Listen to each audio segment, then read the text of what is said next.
Donc, comme il est indiqué sur le règlement, on a les 3 premiers cercles concentriques. Le premier qui fait 5 cm de rayon, donc 10 cm de diamètre.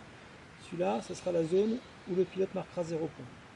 Ensuite, on a une deuxième cercle concentrique de 10 cm de rayon, donc 20 cm de diamètre, où là, ça sera 3 points. Et le dernier cercle concentrique qui a 15 cm de rayon, donc 30 cm de diamètre, où là, ça sera une zone à 5 points. Ça, c'est ce qu'il devra y avoir de commun sur toutes les cibles qui sont dans les compétitions.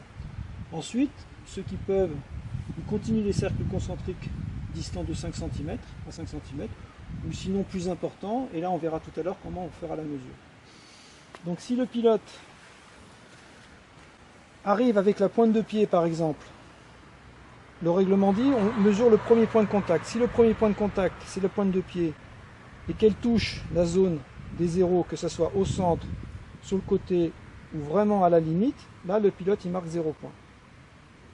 Si le pilote arrive dans cette zone à 3 points, il marque 3 points jusqu'ici, parce qu'il est encore dans la zone à 3 points. Là, il est hors de la zone à 3 points, il est dans la zone à 5 points, jusqu'ici. Voilà. Et en dehors de cette zone, là, soit les cibles sont indiquées de 5, ont des cercles concentriques distants de 5 cm de rayon en 5 cm, soit c'est plus important, et dans ces cas-là, on va mesurer. Donc là, le premier point de contact, c'est bien la pointe de pied. Il faut faire très attention à ça. Certains pilotes arriveront peut-être avec le talon. Dans ces cas-là, là on est à 0. Là, par contre, là on va compter 0 quand même.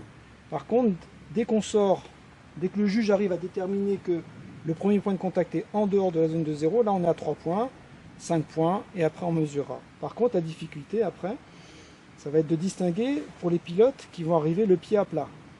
Là on prend où il est impossible de définir le premier point de contact, le pilote arrive pied plat, donc il arrive ici. Donc là on va prendre ce qu'il y a de plus désavantageux pour lui. Donc là il est dans la zone à 5 points, donc on ne prendra pas ça. Là il est hors de la zone à 5 points. D'accord? Donc on va lui prendre cette mesure ici. D'accord. Voilà. Donc toute la difficulté du juge, ça va être d'être capable de dire si on peut définir un premier point de contact, talon, pointe de pied, ou si c'est impossible, et dans ces cas-là, le pilote arrive pied plat, dans ces cas-là, c'est la distance la moins favorable pour lui. Donc si on prend maintenant le cas de figure où là, on a nos 3 premiers cercles concentriques, imaginons que le pilote arrive ici, donc le juge va définir ce point-là, il se fait un petit repère, ou alors il pose quelque chose au sol pour matérialiser le point de contact, et ensuite on mesure ici. Là, on est à 23 cm. On a dit qu'on arrondissait aux 5 cm en faveur du pilote. Donc 23 cm, on va l'arrondir à 20 cm. Donc ça lui fait 20 points. Voilà. Nickel.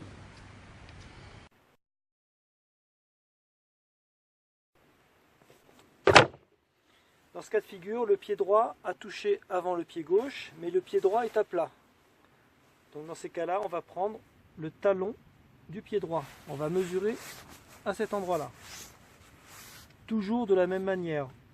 On met une trace, on mesure avec le mètre. Si on mesure 33 cm, on a dit qu'on arrondissait à l'avantage du pilote, donc 33 cm, ça lui fera 30 cm. C'est par tranche de 5 cm, et donc ça lui fera 30 points.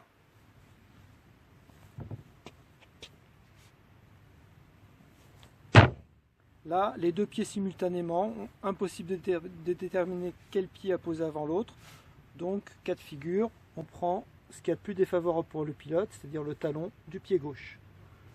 Donc on prendra la mesure, on arrive à peu près à 57 cm. On a dit qu'on arrondissait par tranche de 5, donc 57 cm sera ramené à 55 cm, donc 55 points.